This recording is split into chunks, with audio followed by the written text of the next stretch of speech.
You are watching Skepticom. Here's Rob. This is Skepticom, and I'm Rob. And this episode is called Why Would a Christian Ever Vote for Trump? Part 2. I just wanted to continue my thoughts on this because I know that I missed several points, and so I would really like to continue this, and so I'm just going to delve right into it. First of all, just make sure you understand that I am not trying to convert anybody. I'm not under the delusion that I'm going to talk to somebody and they're going to suddenly see the light. Oh, because you're such a great orator and you've just articulated the concept so magnificently that I'm going to change my mind. That's not really the point. The point is to help people to understand why a Christian would vote for Trump. I'm simply trying to state my case as articulately as I can and as diplomatically as I can, and hope that maybe people can have an open mind and understand that if they were sitting in my shoes, they might vote the same as I do.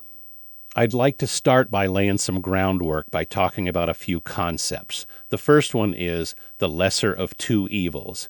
Now, people throw that phrase around all the time. It's simply a figure of speech. Sometimes it's actually talking about things that are evil, but usually it's simply a judgment between which of two things is least objectionable. Okay, so let's just get that straight. I'm about to talk about voting for the lesser of two evils, and somebody's going to want to point out that, well, in the first video, you said that you didn't think Trump was evil. Well, I don't think Trump is evil, and I'm not talking about voting for an actual lesser of two actual evils. I'm simply talking about which of the two choices is least objectionable. I would like to point out that every one of us, every time we vote, is voting for the least of two objectionable things, unless you find a candidate that agrees with you on every single point right across the board, then you have a disagreement with somebody, and that would be objectionable to anybody. And so at any given time, I'm not trying to nitpick here. I'm simply saying we all vote for the lesser of two evils. So sometimes it's just a matter of the degree to which we're voting for that.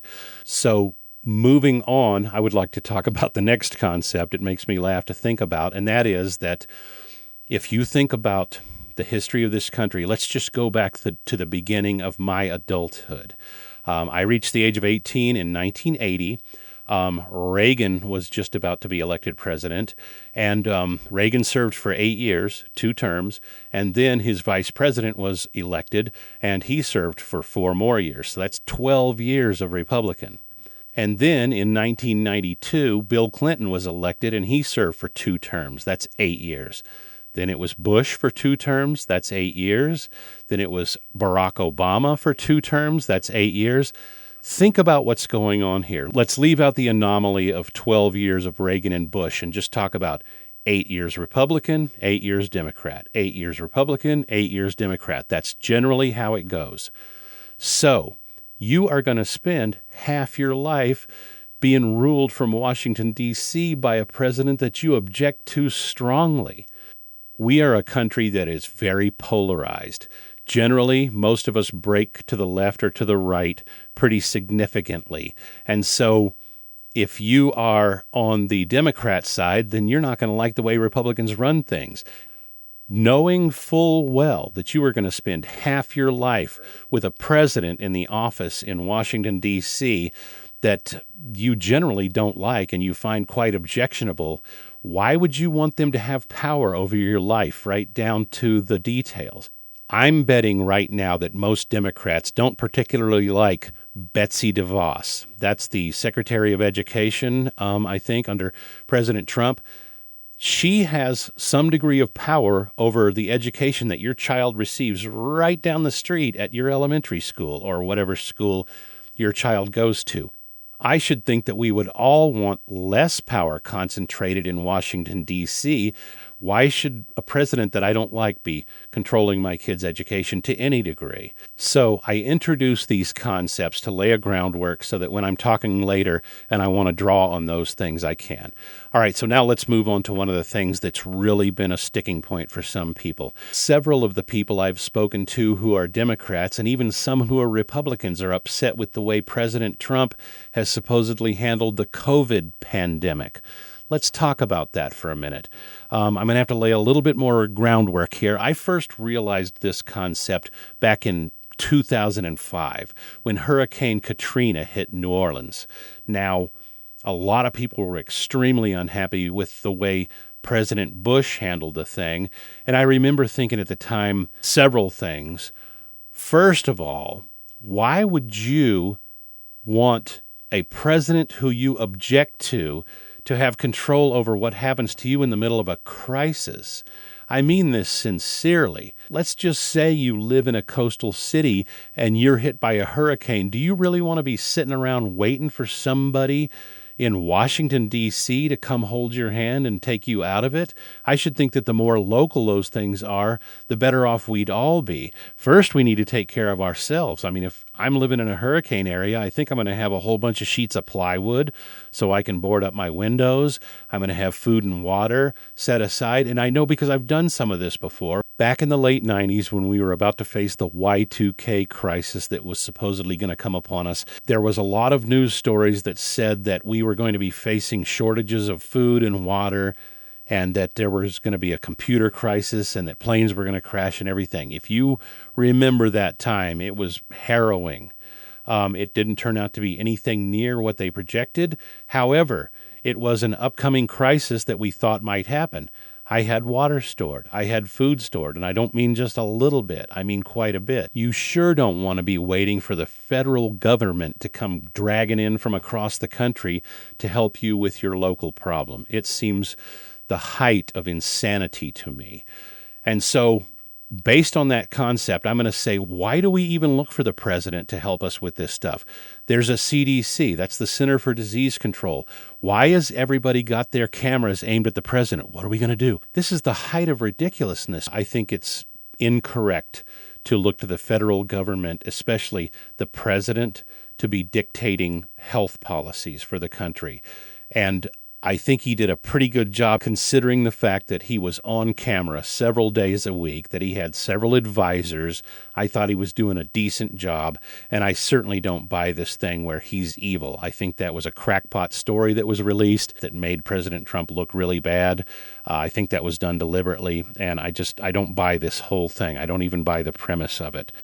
There's one more point that I'd really like to get in here, and that is a couple of the people that I spoke with said, just look at all the Christian organizations that are abandoning Trump by the thousands.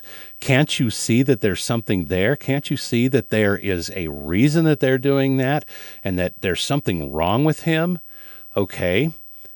First of all, I admit that there's plenty wrong with Trump, but let's just turn the tables on this for a second. Let's just talk about a bunch of the people who are abandoning the Democrat Party. I'm just going to throw out a few examples.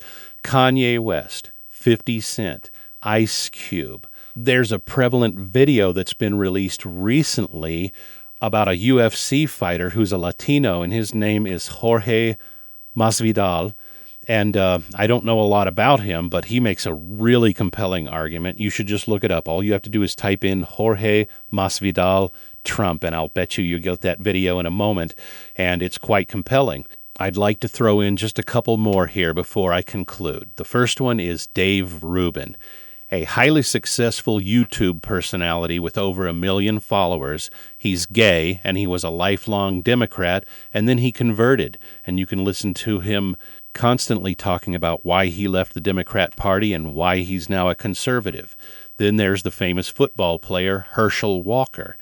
And finally, there's an entire campaign called the Walk Away campaign. I don't know how many they represent. It's difficult to get numbers on it, but let's say it's hundreds.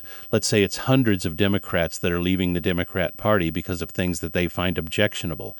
So what I'd like to ask you is, if you're a Democrat, are you ready to sign up now? Are you ready to come on over to our side and join us? I didn't think so.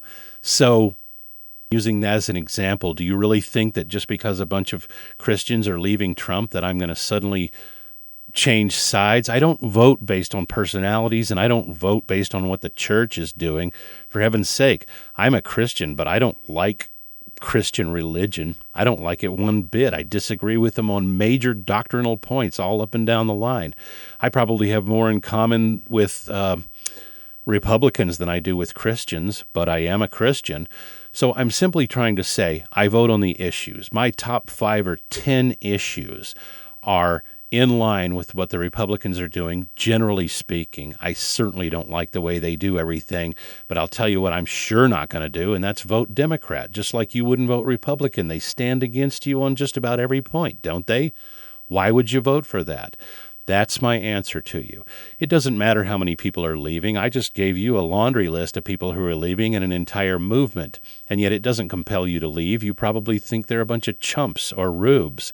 I hate to tell you, but I think that about some of the people who switch sides who I think ought to be on my side. You know, that's just human nature. When we are polarized like we are, when we are breaking hard right and hard left like we are, people aren't just going to switch sides unless there's something really compelling.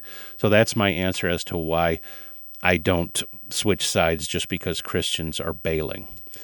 All right, well, this is part 2. There may be a part 3. I don't know. But I'm just trying to answer all of the questions that I'm getting on why would a Christian vote for Trump? And I'm trying to do it as articulately and as diplomatically as I can. So I hope this helps folks to understand why I stand where I do and why a Christian would ever vote for Trump.